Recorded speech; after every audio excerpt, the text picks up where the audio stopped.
1 সাল থেকে 6 সাল পর্যন্ত যখন তারা ক্ষমতায় ছিল তখন জামাত ইসলামীর 3টা মন্ত্রণালয়ে 2 জন মন্ত্রী ছিলেন। এখানে 17 জন সংসদ সদস্য নির্বাচিত হয়েছিল। জামাত ইসলামীর একজন নির্বাচিত সংসদ সদস্যের বিরুদ্ধে কোনো এলিগেশন, কোনো দুর্নীতি, টাস্কফোর্স, দুর্নীতি দমন কমিশন টাস্কফোর্স গঠন করেও তারা পায় নাই। কিন্তু এই সময়ে তিনবার দুর্নীতিতেই বাংলাদেশ চ্যাম্পিয়ন হয়েছিল। আমার প্রশ্ন, ওই সময়ে কারা তখন দুর্নীতিতে লিপ্ত হয়েছিল? জনগণ সেই কথাগুলো ভুলে যায় নাই। জনগণ তাদেরকে জবাব দেওয়ার জন্য প্রস্তুত আছে। আজকে বাংলাদেশের প্রত্যন্ত এলাকাগুলোতে তারা নব্য ফ্যাসিবাদের আমরা এক প্রতিধ্বনি শুনতে পাচ্ছি।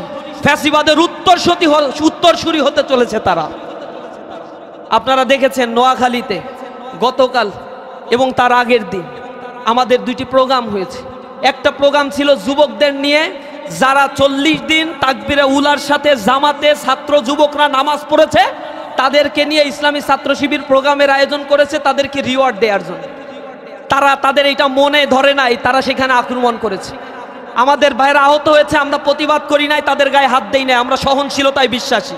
সন্ত্রাসী কর্মকাণ্ডের মাধ্যমে মানুষের মন জয় করা যায় না। বাংলাদেশ ইসলামী ছাত্র শিবিরের কেন্দ্রীয় সেক্রেটারি জেনারেল জনাব নুরুল ইসলাম সাদ্দামকে নারায়ে তাকবীর, আল্লাহু আকবার। বাংলাদেশ জামাত ইসলামী জিন্দাবাদ জিন্দাবাদ জিন্দাবাদ জিন্দাবাদ। বাংলাদেশ জামাত ইসলামী ছাত্র শিবির জনতা গড়ে তোলো একতা, গড়ে তোলো একতা। ছাত্র শিবির জনতা। বিসমিল্লাহির রহমানির রহিম। আলহামদুলিল্লাহি কাফা ওয়া সালামুন আলা ইবাদিহিল্লাযিনা ইসতাফা, আম্মা বাদ। রব্বি ইশরাহ লি সাদরি ওয়া ইয়াসসির লি আমরি ওয়াহলুল উকদাতাম মিন লিসানি ইয়াফকাহু কওলি। মানবতার মুক্তির আন্দোলন বাংলাদেশ জামাত ইসলামীর তালা উপজেলার উদ্যোগে আয়োজিত ছাত্র যুব সমাবেশের আজকের এই বিশাল জনসমুদ্রে আমাদের মাঝে প্রধান অতিথি হিসেবে উপস্থিত রয়েছেন বাংলাদেশ জামাত ইসলামীর সংগ্রামী সেক্রেটারি জেনারেল শ্রদ্ধেয় দায়িত্বশীল অধ্যাপক মিয়া গোলাম পরোয়ার, উপস্থিত তালা কলোরা উপজেলার জামাত ইসলামী মনোনীত প্রার্থী, বাংলাদেশ জামাত ইসলামীর কেন্দ্রীয় নির্বাহী পরিষদের অন্যতম সদস্য, আমাদের প্রাণপ্রিয় দায়িত্বশীল অধ্যক্ষ ইজ্জাতুল্লাহ ভাই সহ অন্যান্য নেতৃবৃন্দ, উপস্থিত তালাবাসী, আসসালামু আলাইকুম ওয়া রাহমাতুল্লাহি ওয়া বারাকাতুহু।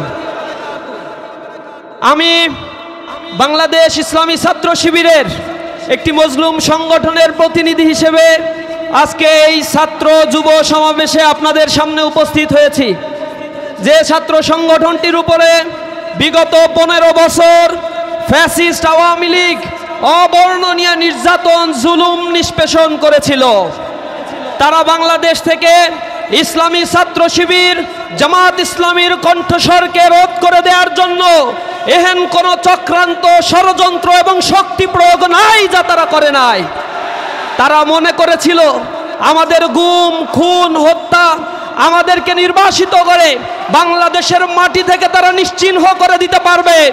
কিন্তু আজ 2024-25 সালে আমরা এসে দাঁড়িয়ে বলতে পারছি বাংলাদেশের টেকনাফ থেকে তেতুলিয়া, রূপসা থেকে পাথুরিয়া, তামাবিল থেকে বাংলা বাঁধ পর্যন্ত প্রতিটি ঘরে ঘরে ইসলামী ছাত্র শিবিরের জনশক্তি তৈরি হয়েছে।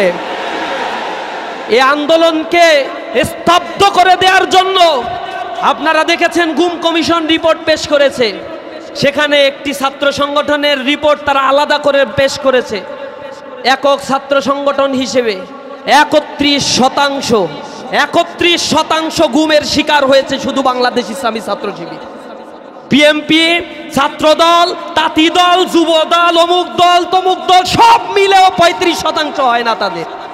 তারা নাকি আওয়ামী ফ্যাসিবাদের বিরুদ্ধে আন্দোলন করছে 15 বছর।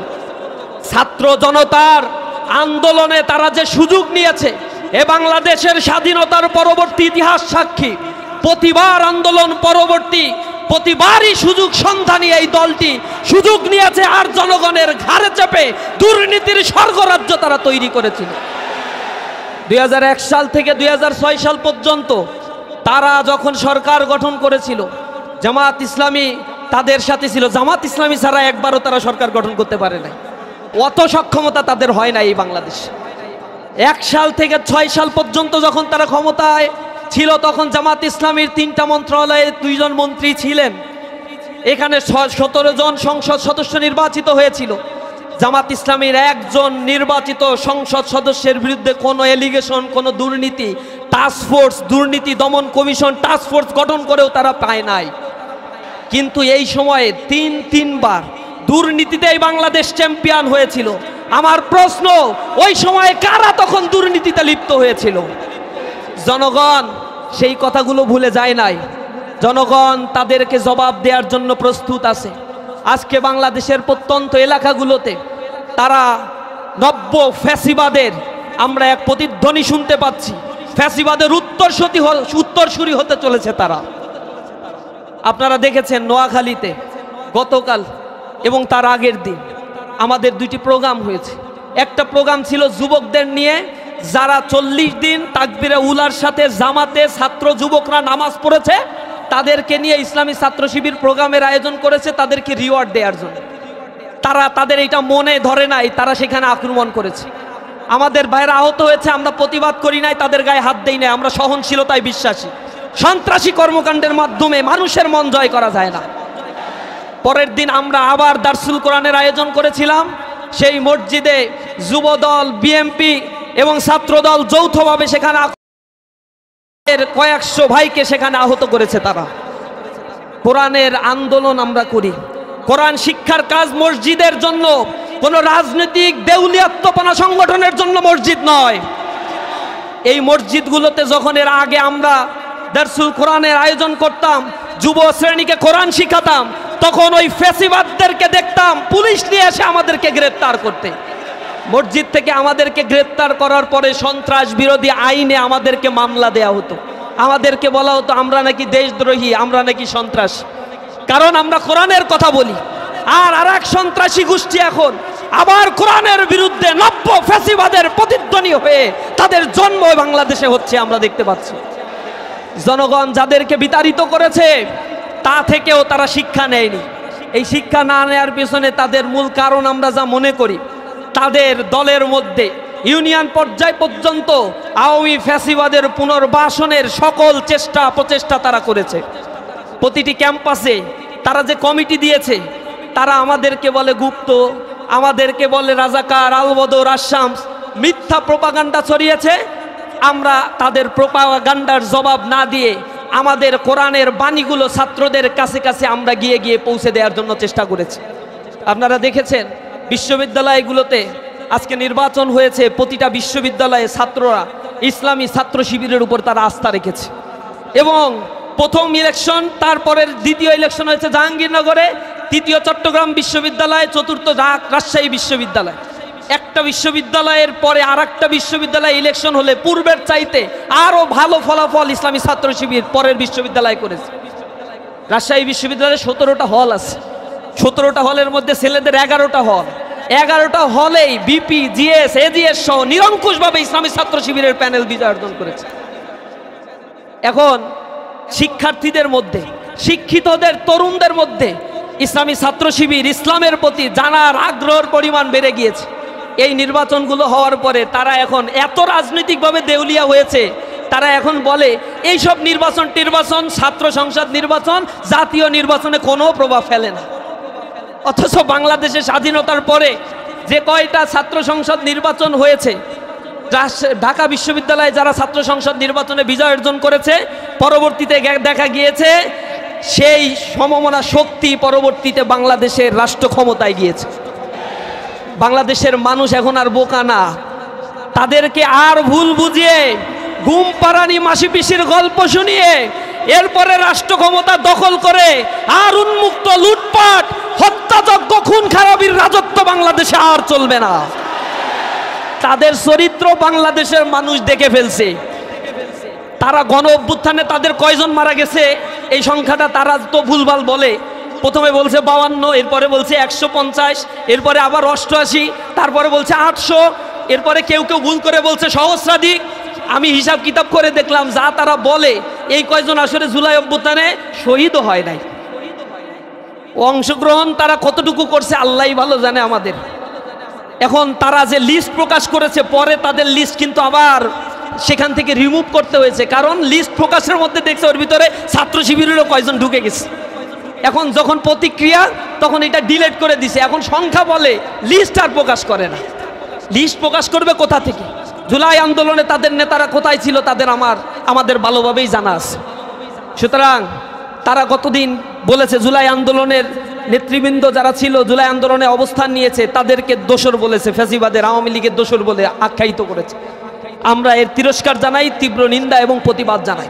আমরা বলতে চাই, এই বাংলাদেশের পতাকা নিয়ে, এই বাংলাদেশের সীমানা নিয়ে, বাংলাদেশের ধনসম্পদ নিয়ে কেউ যদি আর লুটপাটের ষড়যন্ত্র করে তাহলে আমি আবার প্রতিবাদে জ্বলে উঠব। আমার এই জাতিকে, সুপ্ত বারুদ আগ্নেয়গিরি এই জাতিকে নিয়ে যদি আবার কেউ তামাশার খেলা খেলতে চায় তাহলে আমি আবার প্রতিবাদ করব। আমরা জীবন দিতে শিখেছি, যে জাতি জীবন দিতে শিখেছে তাদেরকে আর কেউ পিছনে হাঁটাতে পারবে না। কলরোয়া উপজেলা জেগেছে, এই জমিন আমাদের রক্তে কেনা, এখানে আমাদের শহীদদের রক্ত ঝরেছে, এখানে বুলডোজার দিয়ে আমাদের ঘর বাড়ি ভেঙে দেওয়া হয়েছে, এখানে আমাদের ঘর বাড়ি থেকে উচ্ছেদ করা হয়েছে, কিন্তু আমরা দমিত হই নাই, আমরা দমিত হওয়ার পাত্র নই। আমরা জেগে উঠবো ইনশাআল্লাহ। উষার দুয়ারে হানি আঘাত, আমরা আনিব রাঙা প্রভাত, আমরা টুটাবো তিমির রাত বাধার বিন্ধ্যাচল। আমরা অন্ধকার বিদূরিত করে দেওয়ার জন্য আমরা মানসিকতায় সেই খোদার বাণী লালন করে আমরা আমাদের জীবনকে গড়ে তুলি। এজন্য তরুণ যুবকেরা প্রতিটা আন্দোলনে বাংলাদেশকে গড়ে তুলেছে, পৃথিবীর মানচিত্র তরুণ যুবকেরা পরিবর্তন করে দিয়েছে। আজকে আমরা শপথ নিতে হবে, মানুষের কাছে দিন ইসলামের কথাগুলো বলবো। ওরা হিংসা ছড়াবে, ওরা কোটি কোটি টাকা লুটপাট করেছে নির্বাচনে, সেগুলো অপব্যয় করবে। ফ্যাসিবাদ আওয়ামী লীগ চলে গেছে, তাদের প্রেতাত্মা যারা এখনো বিদ্যমান রয়েছে তাদের পিছনে তারা টাকা ঢালবে। হয়তো এত টাকা আমাদের নাই, কিন্তু আপনাদেরকে এক একটা ক্যাম্পেইনের এক একজন মশালধারী এক একজন মানুষে পরিণত হতে হবে। প্রতিটা ঘরে ঘরে মানুষের কাছে গিয়ে ইসলামের বাণী, কোরআনের কথাগুলো পৌঁছে দিতে হবে। বলতে হবে নতুন এক পরিবর্তনের আভাস এসেছে, এই পরিবর্তনে যদি আমরা কার্যকর ভূমিকা না রাখতে পারি বাংলাদেশ আবার এক অন্ধকারে নিমজ্জিত হতে চলেছে। সুতরাং আমরা এই বাংলাদেশের অস্তিত্বকে, বাংলাদেশের সার্বভৌমত্বকে টিকিয়ে রাখার জন্য আমাদের নিজ নিজ জায়গা থেকে সবাই সংকল্পবদ্ধ হব। আগামীর ফেব্রুয়ারির নির্বাচনে বাংলাদেশ এক নতুন সূর্যের উদয় হবে ইনশাআল্লাহ। সকলকে আন্তরিকভাবে ধন্যবাদ জানাচ্ছি। এই রোদের মধ্যেও আপনারা বসে আমাদের কথাগুলো শুনছেন, আপনারা উপস্থিত হয়েছেন। সকলকে ইসলামী ছাত্র শিবির কেন্দ্রীয় সংগঠনের পক্ষ থেকে অন্তরের অন্তঃস্থল থেকে ধন্যবাদ, মোবারকবাদ জানিয়ে আমার কথা শেষ করছি। আসসালামু আলাইকুম ওয়া রাহমাতুল্লাহি ওয়া বারাকাতুহু।